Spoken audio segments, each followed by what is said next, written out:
Mega Man, born in the 80s with the invention of the NES, is a character that I've always felt was Capcom's mascot, in the same way that one might associate Mario with Nintendo or Sonic with Sega.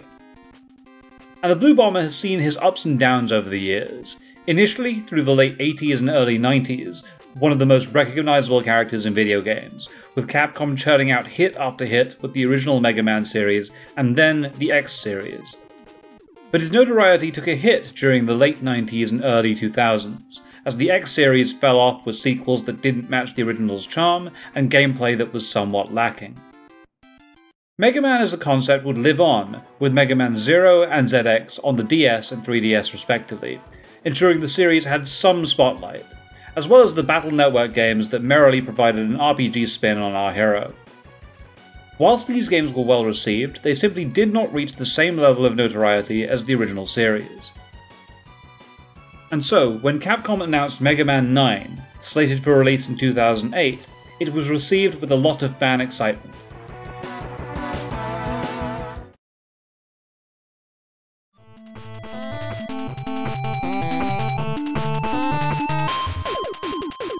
Mega Man 9 was a huge success for Capcom, not only reviving the franchise, but also paving the way for Capcom's digital distribution strategy in the future.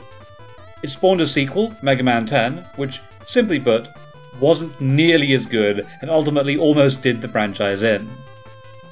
And with that, Capcom didn't release a new Mega Man game for 8 years, which made the announcement of Mega Man 11 for release in 2018 an incredible surprise.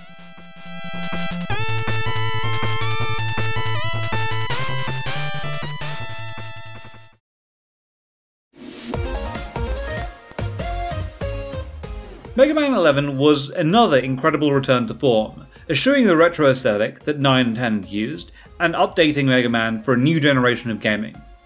The game proved to be hugely popular, having sold 1.5 million copies worldwide as of the time of writing.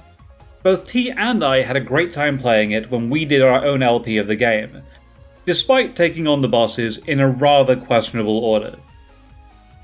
And that's currently where the series stands.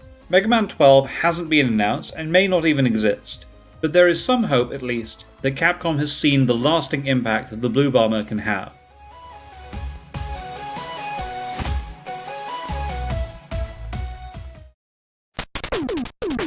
You might have noticed in that story the multiple near-decade-long gaps between Mega Man releases. Support and love for Mega Man didn't disappear during these breaks. Even if the ZX games didn't have the same impact, there were still generations of gamers who thought that Mega Man 2 was a masterpiece, or that Mega Man 9 was one of the best 2D platformers of all time. So it's unsurprising that a huge number of fan games spawned over this period. Mega Man, in a lot of ways, lends itself to that format. The set number of bosses and format allows modders a chance at really experimenting with level variety and character design. This led to the creation of a number of excellent fan games, like Street Fighter Cross Mega Man, a fan game that was considered so good that Capcom distributed it as a real game. Or the insanity of a game like Mega Man Dongs, whose ridiculous boss names, including Mega Manatee, which is possibly the funniest thing I've ever heard, had me crying in laughter.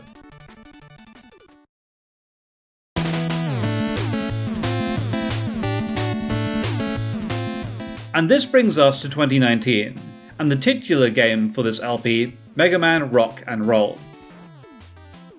Rock and Roll was developed by Dennis Engelhard and released on November 25th, 2019.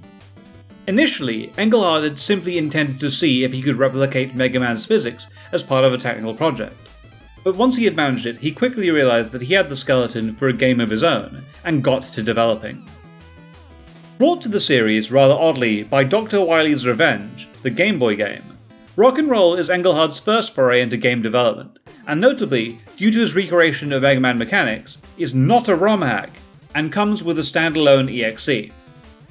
It represents an incredible fusion of old-school visuals with new mechanics, looking very close to Mega Man 9, Engelhard's personal favourite, but retaining cool additions like the weapon wheel from Mega Man 11, and a lot of handy quality-of-life features like fully customizable controls. Obviously, the biggest challenge that Engelhard has made is the inclusion of Roll, Mega Man's sister.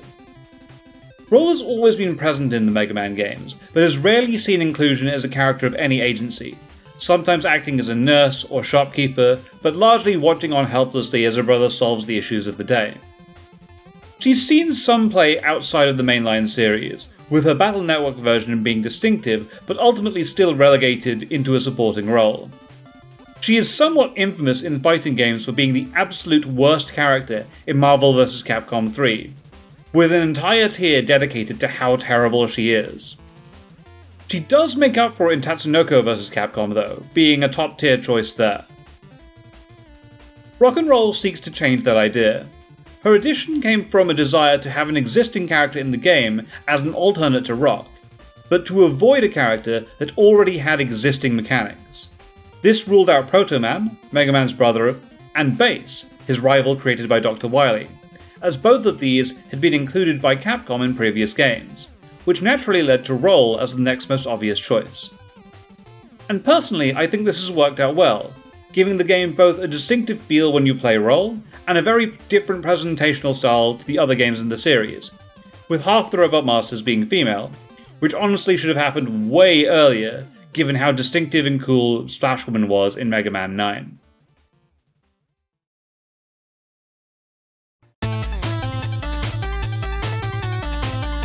As with all our Mega Man Let's Players, we want you to get involved.